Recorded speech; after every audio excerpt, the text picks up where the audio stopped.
Yeah. Fool. You know how we do it. Oh my God, ngayon ako nag-vlog. Kanina pa kami sa SM. Alam mo po mag-vlog.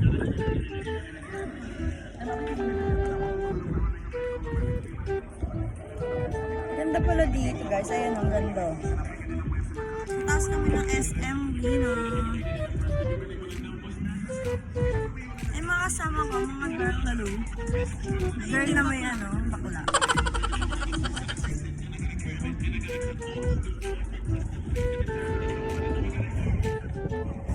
Tayo sa taas, silip tayo. Wala. Ube! Lagi na lang nalalaglag. Nadulas kasi eh. Tayo.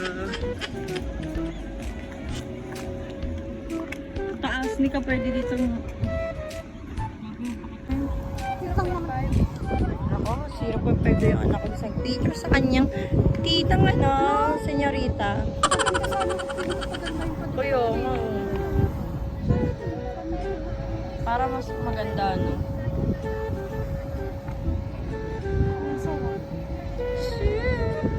Digalang, dilang.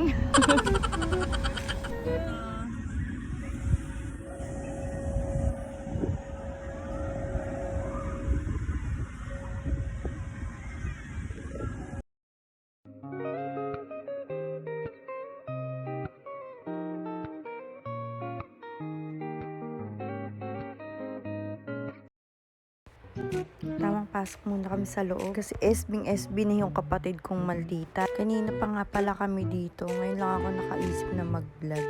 Kumain na kami lahat-lahat. Tamang lakad nga pupunta sa pupuntahan. Magpipiling rich kid nga muna tayo for the day.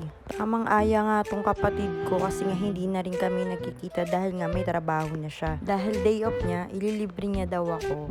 Akala ko nga makakatipid ako kasi nga ililibre ako ng kapatid ko. Bumuntot yung bunso ko. Ayun, sawi ang aking pitaka.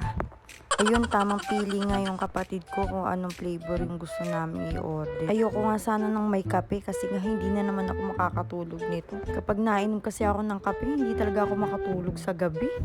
Syempre, libre niya ako, kaya go-go na to. Napakatagal nga pumilang ni Madam. Madaming libag.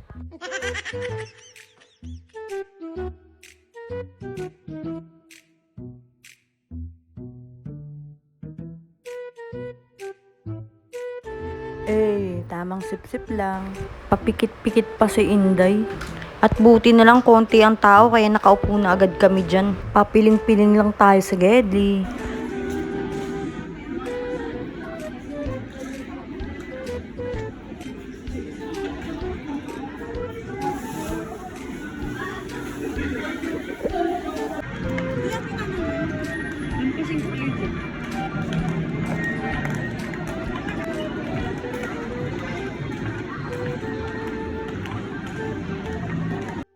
Yan nga at uuwi na nga kami ng pasalubong ng kapatid ko sa kanyang mahal na asawa.